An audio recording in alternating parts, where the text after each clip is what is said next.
ফয়চক আকৌ যেন আশা কঢ়িয়াইছে উজনি মাজুলী আৰু যোৰহাটবাসীৰ কাৰণে, যিহেতু বহু প্ৰত্যাশিত যিখন মাজুলী যোৰহাট সংযোগী দলং 8 কিলোমিটাৰ দৈৰ্ঘ্যৰ যিখন ব্ৰহ্মপুত্ৰৰ ওপৰত দলং, সেই দলং নিৰ্মাণৰ কাম পুনৰ আৰম্ভ হ'ব। এটা ভাল খবৰ এই মুহূৰ্তত আহিছে।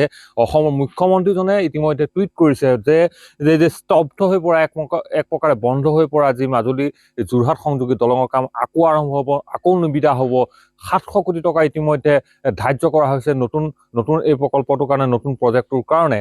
এই মুহূৰ্তত আমি এটা কথা ক'ব লাগিব যে 2021 চনৰ নৱেম্বৰ মাহতে যোৰহাটৰ পৰা মাজুলী যিখন সংযোগী যিখন দলঙৰ আচলতে এক প্ৰকাৰ কাম আৰম্ভ হৈছিল। 72টা খুঁটাৰ ভিতৰত প্ৰায় 70টাকৈ খুঁটা ইতিমধ্যে কাম প্ৰায় সম্পন্ন হৈছে। তাৰ মাজতে যি আচলতে নিৰ্মাণকাৰী সংস্থাক দায়িত্ব দিছিল উত্তৰ প্ৰদেশৰ UP ব্ৰিজ কনষ্ট্ৰাকশ্যন, আৰু তাৰ UP ব্ৰিজ কনষ্ট্ৰাকশ্যনে আচলতে ওপৰত ঠিকা দিছিল BRC নামৰ এটা কোম্পানীক। এই দুই কোম্পানীৰ যি মতানৈক্যৰ ফলতে পৰৱৰ্তী পৰ্যায়ত কাম স্তব্ধ হৈ পৰিছিল আৰু কাম বন্ধ হৈ পৰিছিল। বহু যি আশা আছিল, আশাত আচলতে এক প্ৰকাৰ চেঁচা পানী পৰিছিল। কিয়নো যে আমি যদি চাওঁ, কেন্দ্ৰীয় চৰকাৰ দুটাকৈ যি প্ৰকল্প ওচৰা-ওচৰি কৰি আচলতে যোৰহাট আৰু মাজুলী সংযোগী দলং, তাৰ সমান্তৰালভাৱে উজনিৰ যি 4 লেনযুক্ত ঘাইপথ নিৰ্মাণৰ যিটো আচলতে লেহেমীয়া গতিৰ বাবে আচলতে মানুহৰ মাজতে শংকা আহিছিল যে 4 লেনযুক্ত পথৰ ধৰণে হ'ব নেকি আচলতে এই দলঙৰ নিৰ্মাণ কাৰ্য, এক শংকা আহিছিল। তাৰ মাজতে মুখ্যমন্ত্ৰীজনে যি আচলতে যোৱাকালি টুইট কৰিছে, টুইটাৰ আচলতে এক প্ৰকাৰ আশা কঢ়িয়াইছে।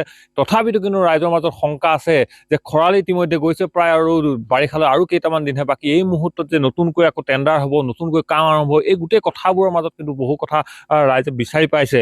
মই স্থানীয় এজন ব্যক্তি আছে, তেখেতৰ পৰা কিছু কথা জানিব বিচাৰিম। বিগত বাৰিষাটো কেনেকুৱা ধৰণৰ ইয়াত পৰিৱেশ হৈছিল, তাৰ মাজত ইতিমধ্যে আকৌ বাৰিষা আহিছে, কিন্তু তথাপিতো কিন্তু মুখ্যমন্ত্ৰীজনে কৈছে যে কাম আকৌ নতুনকৈ আৰম্ভ হ'ব, নতুনকৈ নিবিদা দিব, 700 কোটি টকা ধাৰ্য কৰিছে। কেনেকুৱা ধৰণৰ অনুভৱ এই মুহূৰ্তত, কেনেকুৱা ধৰণৰ? প্ৰথম কথা হ'ল, আমি যোৰহাট আৰু মাজুলীবাসীৰ সংযোগী যি দলং, যোগাযোগৰ যি দলং, আপোনালোকে জানে যে নিমাতীঘাটৰ যিখিনি কণ্ডিশ্যন হৈ থাকে, গতিকে ইয়াত দলংখন পোৱাৰ কাৰণে আমি বহুতেই উৎফুল্লিত হৈছিলোঁ যোৰহাটবাসী আৰু মাজুলীবাসী হিচাপে। তাৰপিছতে এতিয়া হঠাতে যোৱা বছৰ কিবা কাৰণত সিহঁতৰ ভিতৰুৱা কিবা খণ্ডলৰ কাৰণে দুটা কনষ্ট্ৰাকশ্যন কোম্পানী খণ্ডলৰ কাৰণে স্তব্ধ হৈছিল। তাৰপিছত আমাৰ বহুতো দুখ লাগি আছে, কিন্তু হঠাতে আমি কালি মাননীয় অসমৰ মুখ্যমন্ত্ৰী মহোদয়ে টুইট যোগে যে জনাইছে 700 কোটি টকা পুনৰ নিৰ্মাণৰ কাৰণে আকৌ নিবিদা আহ্বান কৰিব বুলি। গতিকে আমাৰ অতি ভাল লাগিছে, বহুত ভাল লাগিছে। গতিকে আমাৰ ইয়াত থকা যিখিনি মানুহ, সেইখিনি মানুহে অনুভৱ কৰিব পাৰিব যে ইয়াত আকৌ বাৰিষা হোৱাৰ পাছত যোৱাবাৰ ইয়াত যিখিনি এমপ্লয় আছিলে, এমপ্লয়খিনিও অন্ততঃ আমি ঘৰ বাৰী ইয়াৰ মানে থাকিবলৈ ঘৰ বাৰী এৰি পেলাই দৌৰিবলগীয়া হৈছিলে। গতিকে অতি সোনকালে হ'লে আমাৰ মাজুলী আৰু যোৰহাটবাসীৰ যি সংযোগী যি পথ সুচল কৰিবৰ কাৰণে সেইটো আমাৰ সকলো কাৰণে সুবিধা হ'ব। গতিকে মই এই এপাকতে আকৌ মুখ্যমন্ত্ৰী মহোদয়লৈ আমি ধন্যবাদ জ্ঞাপন কৰিছোঁ। অতি সোনকালে কামটো যাতে নিবিদা আহ্বান কৰি পেলাই সোনকালে কামটো ষ্টাৰ্ট কৰি আমাৰ দুটা পক্ষৰ যোগাযোগ সুচল কৰি দিয়ে।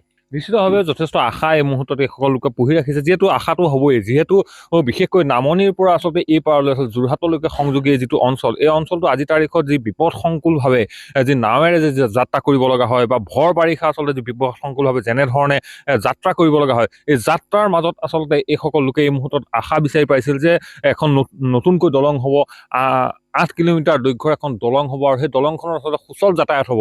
কিন্তু যি আচলতে দুই কোম্পানীৰ আচলতে যি মতানৈক্যৰ ফলত কিন্তু এই কাম সম্পূৰ্ণৰূপে স্তব্ধ হৈ গৈছিল। আৰু এই মুহূৰ্তত চবতকৈ ভাল লগা কথাটো যে মুখ্যমন্ত্ৰীজনে কৈছে যে 700 কোটি টকা ইতিমধ্যে ধাৰ্য কৰা হৈছে, নতুনকৈ কোম্পানী আহিব, নতুনকৈ টেণ্ডাৰ হ'ব, নতুনকৈ কাম আৰম্ভ হ'ব। আৰু এই বিষয় লৈ এই মুহূৰ্তত কিন্তু এই স্থানত উৎফুল্লিত পৰিৱেশ বা ৰাইজৰ মাজত এক আশা বতৰা কঢ়িয়াই অনা পৰিলক্ষিত হৈছে।